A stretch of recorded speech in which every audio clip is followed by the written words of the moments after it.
आइए दोस्तों बात करते हैं क्वेश्चन नंबर 7वें की।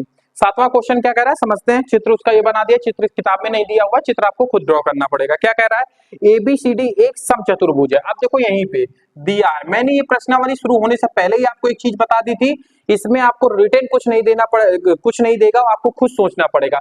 अगर ये समचतुर्भुज है तो इसकी चारों भुजाएं आपस में क्या होंगी, बराबर होंगी कि नहीं होंगी। तो बराबर कर लेते हैं हम लोग। तो ए बी बराबर होगी बीसी के, बराबर होगी सीडी के, बराबर होगी डीए की। ठीक है, चलो दर्शाइए कि विकर्ण एसी कोण ए और सी को समद्विभाजित करता है। मतलब कोण ए और कोण डी को समद्विभाजित करेगा, मतलब दो बराबर भागों में बांटेगा। तो हमें सिद्ध क्या करना है, इसको पकड़ो। देखो कितने कठिन है ये वाले क्वेश्चन करना है, मतलब कुछ भी नहीं बता रहा है, समद्विभाजित करना है, आपको खुद सोचना है कि कोण एक बराबर कोण दो हमें सिद्ध करना है, कोण तीन बराबर कोण चार हमें सिद्ध करना है। कुछ नहीं दे रहा है आपको, सब आपको देखना है। कोण एक बराबर होगा कोण दो के और कोण तीन बराबर होगा कोण चार के। ये पहला क्वेश्चन है। और आगे पढ़ो, अभी आप आगे क्या कह रहा है कि तथा विकर्ण बीडी, तथा विकर्ण बीडी, बीडी विकर्ण क्या कह रहा है, विकर्ण बीडी बी और डी को समद्विभाजित करता है। मतलब 7 6 और 7 बराबर है, 5 और 8 बराबर है। तो जो दूसरा हमारा कोण होगा वो क्या होगा, कोण 6 बराबर होगा कोण 7 के, और कोण आपका कोण 5 बराबर होगा कोण 8 के। ठीक है, ये हमें करना है। तो चलिए अब कैसे करते हैं इसको समझते हैं बात को। पहले हम एक त्रिभुज लेंगे, त्रिभुज ए बी सी, त्रिभुज ए बी सी में बात बहुत गौर से समझिएगा। चित्र बना लेते हैं हम लोग अलग। ए बी सी, ठीक है, त्रिभुज हमने बनाया ए बी सी। अब यहां पे कौन सा कोण बन रहा है आपका, तो कोण 4 बन रहा है। यहां पे कौन सा कोण बन रहा है आपका, कोण 2 बन रहा है। और ये दोनों भुजाएं बराबर हैं, तो बराबर भुजाओं के सम्मुख कोण आपस में बराबर होते हैं कि नहीं होते हैं। तो लिखो जरा सा, त्रिभुज एबीसी में ए बी बराबर है बीसी के, तो कोण ए बी की सम्मुख भुजा कौन सी है, कोण कौन सा, कोण 4 बराबर होगा कोण 2 के। कहां से, तो बराबर भुजा के, बराबर भुजा के सम्मुख कोण, एक बार लिखे थे ना, बार बार नहीं, सम्मुख कोण बराबर होते हैं, बराबर होते हैं, होते हैं। ठीक है, इतना कर दिया। अब इसके बाद आप देखो त्रिभुज ये वाला देख लिया। अब त्रिभुज आप देखो ये वाला, या फिर अभी आप ये त्रिभुज ये वाला देखो, त्रिभुज समझना, त्रिभुज ये वाला ए डी सी, त्रिभुज ए डी सी में। अब इसको बना वाला, ये पहले के लिए है, अब दूसरे के लिए हम त्रिभुज बना रहे हैं। ऐसे बनेगा त्रिभुज, ये भुजा इसके बराबर है, ये कोण 1 है, ये कोण 3 है। बात समझना। तो भुजा, अब इसमें नामकरण कर दो ए डी सी। तो भुजा आपकी ए डी बराबर है किसके, डीसी के, तो इसके सम्मुख कोण भी बराबर होंगे। एडी के सम्मुख कोण कौन सा है, कोण 3, तो कोण 3 बराबर है कोण डीसी के सम्मुख भुजा कोण 1 के, कोण 1 के बराबर है कि नहीं है। यहां तक बात समझ में आई। तो ये हम ऊपर लिख चुके हैं, ठीक है, आप इसको खुद लिख लीजिएगा स्वतः। ये बराबर भुजाओं के सम्मुख कोण भी आपस में बराबर होते हैं। अब हमें सिद्ध क्या करना था, कोण 1 बराबर कोण 2 सिद्ध करने थे, और कोण 3 बराबर कोण 4 सिद्ध करने थे, लेकिन हमारा सिद्ध तो कुछ हुआ ही नहीं।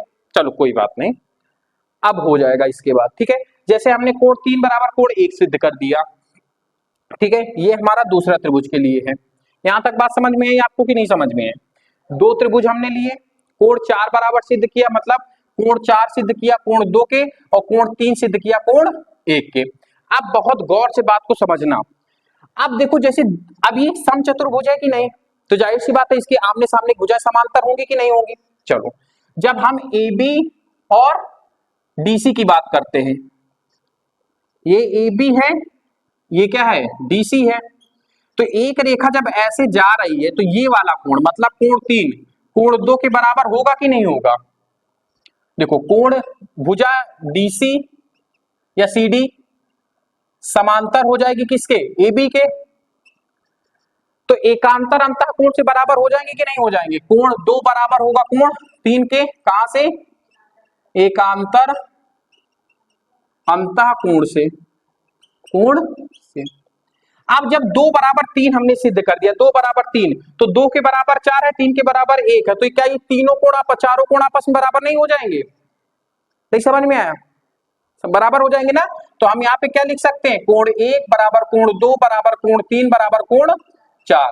कहां से? तो ये समीकरण 1 ले लो, समीकरण इसको 2 ले लो, तो समीकरण और इसको 3 ले लो, तो ये कहां से हुआ? तो समीकरण 1 2 व 3 की तुलना कराने पर, की तुलना करने पर, तो जैसे ही हमने सबको बराबर सिद्ध कर दिया, तो क्या कोण 1 बराबर ना हो गया कोण 2 के, और कोण 3 बराबर ना हो गया कोण 4 के? जब सभी आपस में बराबर है तो हम किसी को भी बराबर कर सकते हैं, और जैसे ही बराबर सिद्ध कर सकते हैं तो ये आपका पहला सिद्ध हो गया। क्या सिद्ध हुआ? कि रेखा AC कोण A व C को समद्विभाजित करती है, समद्विभाजित करती है, करती है। तो पहला आपका सिद्ध हो गया। अब इसी तरीके से सेम यही मेथड से हम क्या सिद्ध करेंगे? दूसरा सिद्ध करेंगे। तो इसको नोट कर लो, फिर इसके बाद दूसरा बताते हैं, बस खत्म करते हैं क्लास में। नोट कर लो।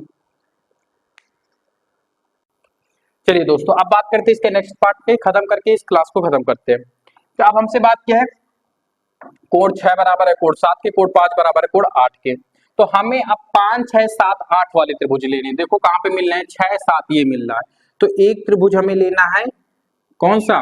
A B D, एक त्रिभुज ये लेना है, और हमारा कौन सा मिल रहा है? एक ये बन रहा है। तो यहाँ पे 6 है, यहाँ पे हमारा 8 है, ये क्या है? C D और B, कितने लेने हैं? तो आप त्रिभुज पहले में, अच्छा इसका नामकरण कर देते हैं, ये 7 है, ये 5 है, और ये आपस में बराबर है। ठीक है, त्रिभुज ए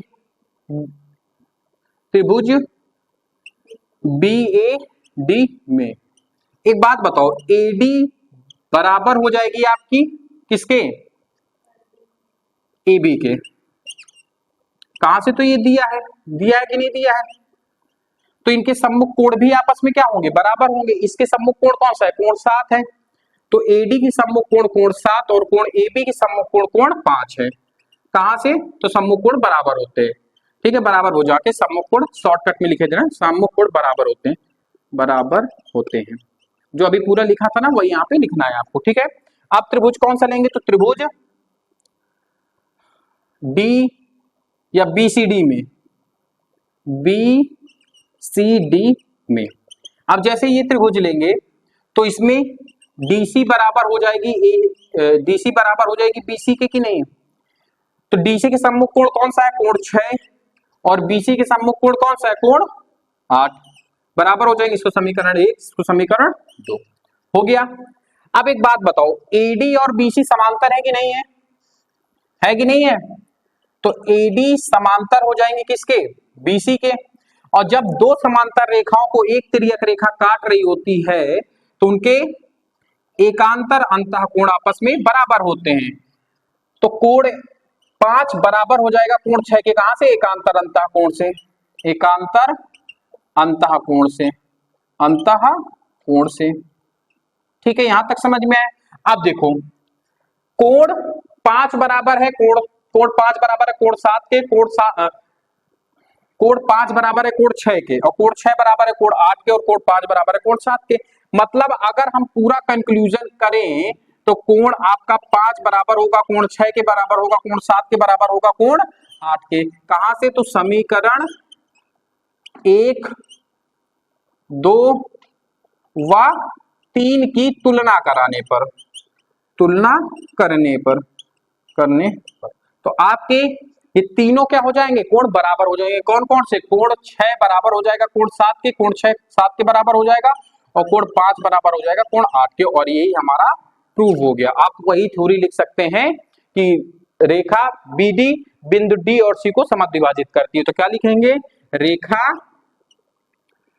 BD कोण D, कोण बी को समद्विभाजित करती है। ठीक है, तो आज की क्लास को यहीं पे खत्म करें। ये आपका क्वेश्चन है, इसको 2-3 बार देखिएगा, एक बार में आपको समझ में नहीं आएगा। आज की क्लास को यहीं पे एंड करते हैं। अगर ऑनलाइन बच्चों को क्लास अच्छी लगी हो तो क्लास को लाइक करें, चैनल को सब्सक्राइब कीजिए, वीडियो के नीचे फीडबैक दीजिए कि कमेंट में फीडबैक दीजिए कि आपको क्लास कैसे लगी। बाकी बातें करते हैं नेक्स्ट क्लास में। धन्यवाद।